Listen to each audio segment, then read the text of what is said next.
और माननीय मुख्यमंत्री जी ने जो भी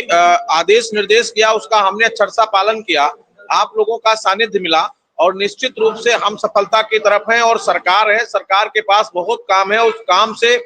भले ही विलंब से हो रहा है, लेकिन जो भी समस्याएं हो रही उसका निजात हमको मूल रूप से मिलता जा रहा है। अगर एक आदेश हुआ है उसके लिए माननीय विधायक जी को बधाई और अनुरोध है कि शीघ्र ही हम सबकी एक मुलाकात माननीय मुख्यमंत्री जी से विधायक जी और कराइए और उसमें निवेदन कर लेंगे, एक आर्थिक समस्या दूर हो जाए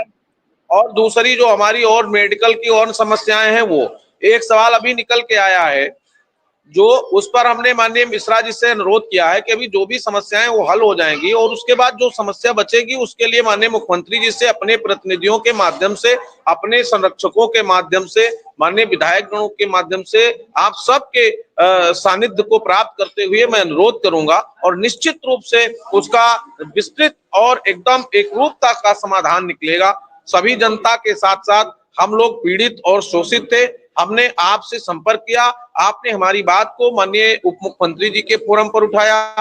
आपने मुख्यमंत्री जी के फोरम पर उठाया। इसके लिए पूरे प्रदेश के साथियों, भाइयों, बहनों की तरफ से आपके हम आभारी हैं और साथ ही अनुरोध करते हैं कि आगामी दिनों में हम लोग माननीय मुख्यमंत्री जी से मिले, जो आदेश हुआ है उसके लिए हम धन्यवाद ज्ञापित करेंगे और निवेदन हम भी करेंगे और आपका सानिध्य प्राप्त होगा तो निश्चित रूप से समूल समस्या का निदान होगा। और जो जितने भी साथी जुड़े हैं वो अपने साथियों से मैं बार बार कहता हूं कि आप अपने दायित्वों, कर्तव्यों का निर्वहन मूल रूप से करिए, अधिकारों के प्रति सजग रहिए। जहां शुक्ला जी से किसी कारण से संपर्क कटा है और मैं मिश्रा जी आपको इन 2 लाख परिवारों की ओर से विधायक जी का धन्यवाद देता हूं कि विधायक जी ने पहली उस स्थिति में मुख्यमंत्री जी से मुलाकात करा दी जो मुख्यमंत्री जी शिक्षा मित्र और अनुदेशक की बात सुनने को तत्पर नहीं थे। मैं फिर एक बार धन्यवाद देता हूं विधायक जी को कि मुख्यमंत्री के समक्ष ले जाकर, उस दिन विक्रम सिंह शायद किसी कारण से सम्मिलित नहीं हो पाए, विक्रम सिंह जी शायद मुझे लगता लेट हो गए थे या कुछ ऐसा था, अवनीश जी भी लेट हो गए थे। मैं मिश्रा जी आपको एक बात बताऊं, देखो हमारे परम पूजनीय योगी जी और दूसरे जननायक हमारे माननीय प्रधानमंत्री मोदी जी, वो एक एक समस्या 10 साल तो अभी देश को हुए हैं केंद्र में बने हुए सरकार और 7.5 पौने 8 साल हमें प्रदेश में हुए हैं। तो छोटी छोटी बातों को लेकर दोनों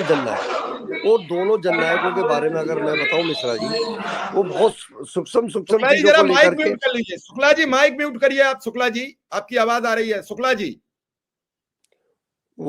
आप ये समझिए मिश्रा जी, उन्होंने इस देश में जब से कमान संभाली है 14 के बाद माननीय प्रधानमंत्री मोदी जी ने और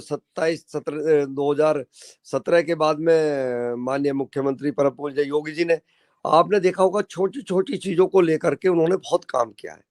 और लेकिन कुछ चीजें ऐसी होती है जो डिले हुई हैं और डिले हो जाती हैं, पर मैं एक बात जरूर आप लोगों को आश्वासन देता हूं, सभी शिक्षक मित्रों को बधाई देता हूं। माननीय परम पूज्य योगी जी का आशीर्वाद उन पर बना और शुक्ला जी को, विक्रम जी को तो मैं इसलिए कहना चाहता हूं क्योंकि इन्होंने लड़ाई लड़ी है, तो हमारा तो बहुत छोटा सा पार्ट है, लेकिन इन लोगों ने तो बहुत लड़ाई लड़के इस चीजों को इन्होंने यहाँ तक मुकाम तक पहुंचाया। तो मैं ये कहना चाहता हूँ आप अपनी आस्था पूर्ण रूप से परम पूज्य योगी जी में रखें, वहां से 100% मेरा मतलब दिल भी कहता है, मन भी कहता है और कठोर परिश्रम से जब हम काम करेंगे, बातों को सही तरीके से वहां रखेंगे, उनको वहां मजबूरियां बताएंगे कि किस तरीके से जीवन यापन चलता है शिक्षा मित्रों का और शिक्षा मित्र किस तरीके से पढ़ाई कराते हैं बच्चों की, किस तरीके से समाज को दशा देने का काम करते हैं, तो परम पूज्य